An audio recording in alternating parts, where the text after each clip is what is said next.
وہ ہے مسجد گوہر شاد اندرون حرم.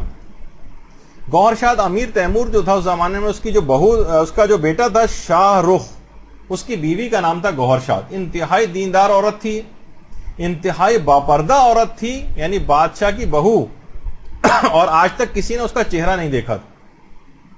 چاہتی تھی کہ حرم امام رضا میں ایک شاندار مسجد تعمیر کروں. اس کا نام تھا گوہر شاد. دیکھیے آج تک اس کا نام باقی ہے، مسجد گوہر شاد کے نام سے.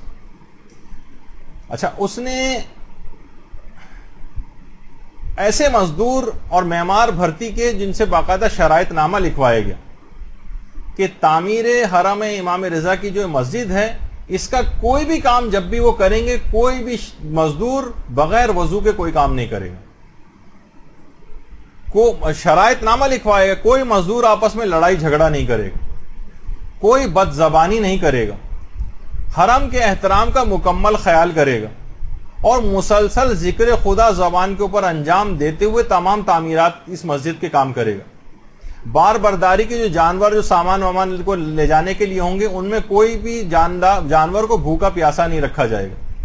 کسی پر اس جانور کی طاقت سے زیادہ بوجھ نہیں لادا جائے گا، خواہ زیادہ چکر کیوں نہ لگانے پڑیں. جتنے چکر لگائیں گے اس کا دوگنا کرایہ میں اپنے پاس سے ادا کروں گی.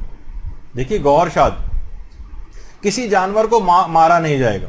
اور گاہے بگاہے وہ گوہر شاد معائنے کے لیے بھی آتی تھی. جب معائنے کے لیے آتی تھی تو مسجد کا اور حرم کا وہ علاقہ خالی کروا لیا جاتا تھا تاکہ اس پر کسی کی نگاہ نہ پڑے. تو اور نقاب اتار کے پھر وہ معائنہ کرتی تھی.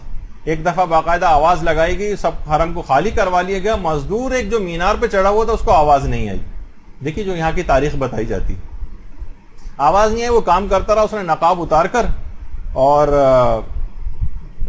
شروع کر دیا معائنہ کرنا.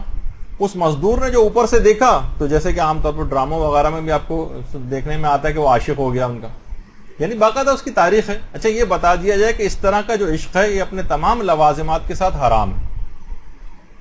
اور اتنا زیادہ اس کے اندر گرفتار ہوا کہ یہاں تک کہ بیمار پڑ گیا. عشق مجازی کی ایک نحوست یہ بھی ہوتی ہے کہ اس سے تمام اس میں بیمار بھی انسان ہو جاتا ہے. اچھا، مینار کا بہت ماہر تھا، کام سارا رک گیا. بہت مختصر کر کے وقت ختم ہو گیا، اس وجہ سے جا رہا ہوں. اچھا، کیونکہ بہرحال گوہر شاد بہت رحم دل تھی، جانوروں تک پہ اتنا رحم کرتی تھی، تو اس مزدور کی عیادت کے لیے گئی اور کہا کہ کم سے کم اس کو تو کسی طور پہ مکمل کرو مینار کو. اس نے کہا کہ مینار مکمل کرنے کی میری ایک شرط ہے، وہ شرط یہ ہے کہ مجھ سے شادی کر لو.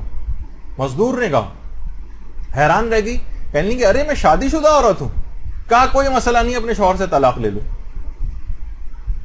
ایک اور بات بتا دی جائے، فقہی مسئلہ ہے کہ کسی شادی شدہ عورت کو نکاح کا پیغام دینا یہ حرام ہے.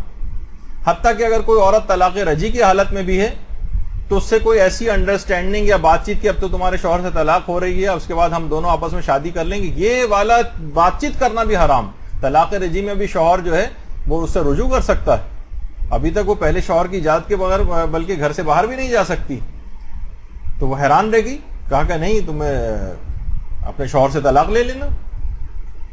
اس نے کہا اچھا ٹھیک ہے، تم ایک شرط جب یہ لگا رہے ہو تو ایک شرط میری بھی، کہ تمہیں کم سے کم 40 روز تمام نمازیں اس مسجد کے اندر اس انداز سے ادا کرنی ہے کہ غیر خدا کا کوئی خیال تمہارے دماغ میں نہ آئے. مکمل اخلاص کے ساتھ تم انجام دو گے، تم اپنے شوہر سے طلاق لے کے تم سے شادی کر لو. کسی غیر خدا کا یہ تمہیں وعدہ کرنا پڑے گا مجھ سے. اچھا، وہ روزانہ اس نے قبول کر لیا، روزانہ مسجد میں آنے لگا اور روزانہ آ کر نمازیں خشوع و خضوع کے ساتھ پڑھنے لگا، اور اس دوران مینار کی تعمیر کا کام بھی کرتا گیا. اچھا، جیسے جیسے 40واں دن قریب آ رہا تھا، گوہر شاد دل کے اندر بہت پریشان تھی. امام رضا علیہ الصلوۃ والسلام سے توسل کیا، اللہم صلی علی محمد.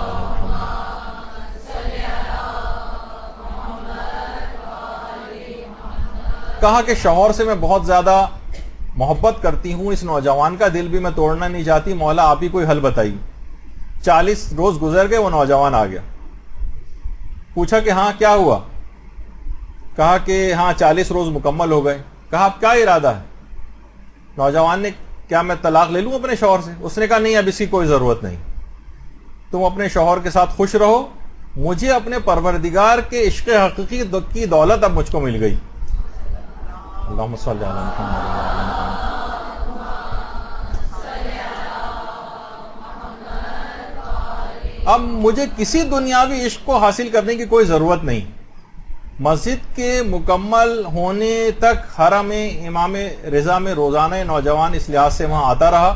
اس کے بعد مسجد کے مکمل ہونے کے بعد جو پہلا پیش امام بنا ہے مسجد گوہر شاد کا، وہ یہی نوجوان تھا، یہ نوجوان مزدور آیت اللہ شیخ محمد صادق حمدانی جو زمانے میں فقیہ تھے، ان سے باقاعدہ پھر علم دین اس نے حاصل کرنا شروع کیا۔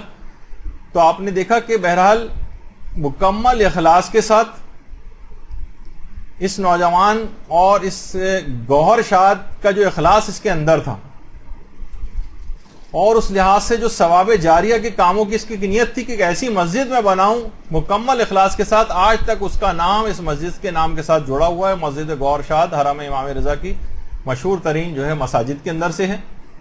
اور دیکھیے اب اس کے بعد جتنے بھی، ابھی جیسے کہ آپ سے کہا تھا کہ جو بھی آپ وہاں پر نذورات میں دیتے ہیں، وہاں جتنے لوگ آ کر نماز پڑھتے ہیں ان سب کے نمازوں کے اندر آپ شریک ہو جاتے ہیں، جتنی جماعت وہاں پر ہوتی ہے ان سب کے اندر آپ شریک ہو جاتے ہیں، ان سب کے ثوابوں میں۔